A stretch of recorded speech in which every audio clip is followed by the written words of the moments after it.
Hello and welcome to another video, this time on my new channel. In this video we'll talk about investing in Nvidia. Alright, let's get straight into it. Your time is valuable and you're probably wondering if this video is worth watching. So here's a list of topics I'll cover in this video. We will start with, should I invest? And my short answer is yes. Now this is my personal opinion, I can't tell you what to do, but in this video I'll go through fundamental analysis to explain my position. The share price in this company seems sky high at the moment, but I still believe there's space for growth. Then we'll talk about revenue source. We will talk about what's driving this growth. And then risk. And of course, every investment has risk. So I'll tell you the risks of investing in the stock. And we'll end with my recommendation. I'll give you my recommendation on how much you should invest in Nvidia right now. And I will share my personal position with you as well. I hope you find this information helpful. If you do, please help me out and subscribe so I can make more of this type of content for you. Alright, let's get straight into it. The share price has gone up a lot recently. In the start of June 2024, it's sitting at $1,096 per share. In the past 5 years, it's gone up a crazy 3,000%, and in last year, it's gone up 173%. So has it gone too high, too fast? Well, in order to work out if Nvidia stock is overvalued, we need to look at several factors. We will start with the price per share divided by the earning per share, or the PE ratio for short. So on this key fact report, it's 64.64. So basically, it's this number divided by this number, and that gives you the 64. Now, a PE tells part of the story, but basically, if a company has low PE, it means it's underbought and undervalued.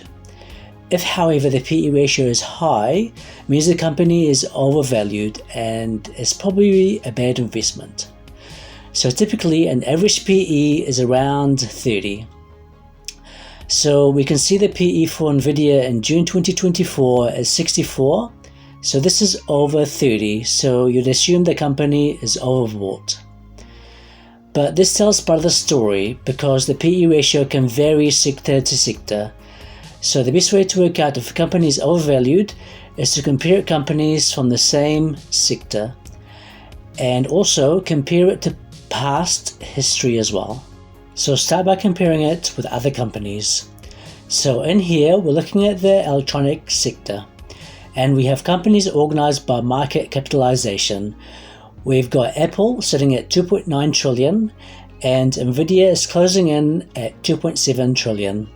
So if we have a look at the PE for Nvidia, it's nearly double that of Apple. Now, Apple has had a reduction in profit, and as a result, its stock price has gone down. So that somewhat explains the low PE. Investors don't see value in this company and they're pulling out. If we have a look at Nvidia's direct competition, Advanced Micro Devices, we can see their PE is way high at 243. So this is one company I will not be investing right now.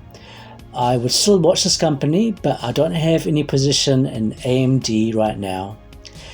If we move further down to Intel, we can also see a low 32.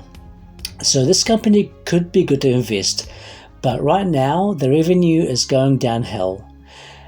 But this could be good in the future.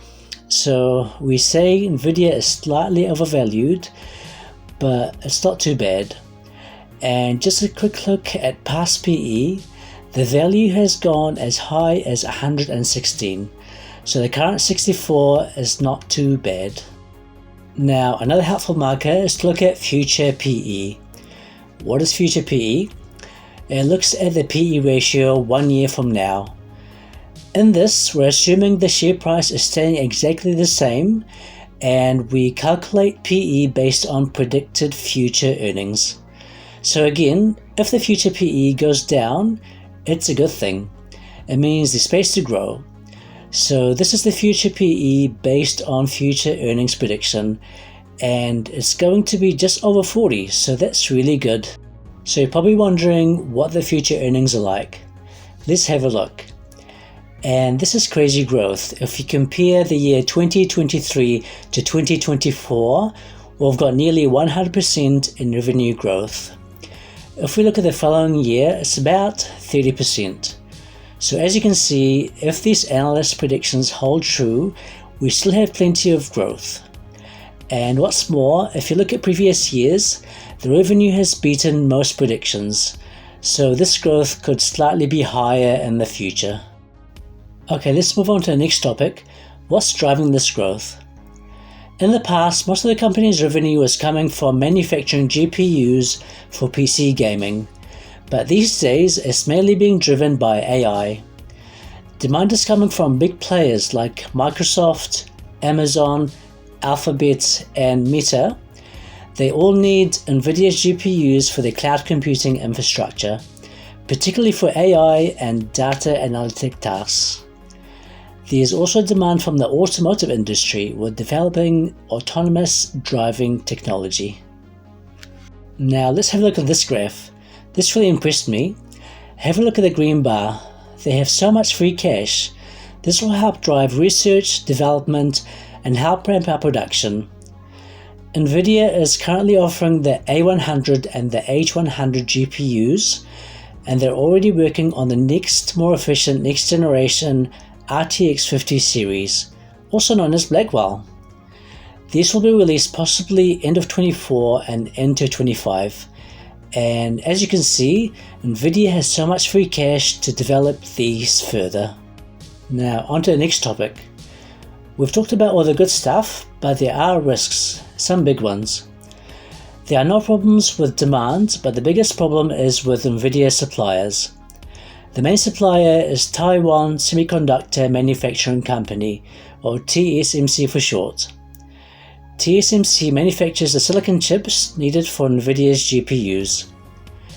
TSMC does have branches outside the country, but its core business is in Taiwan. And as you're probably aware, there's geopolitical tension between Taiwan and China.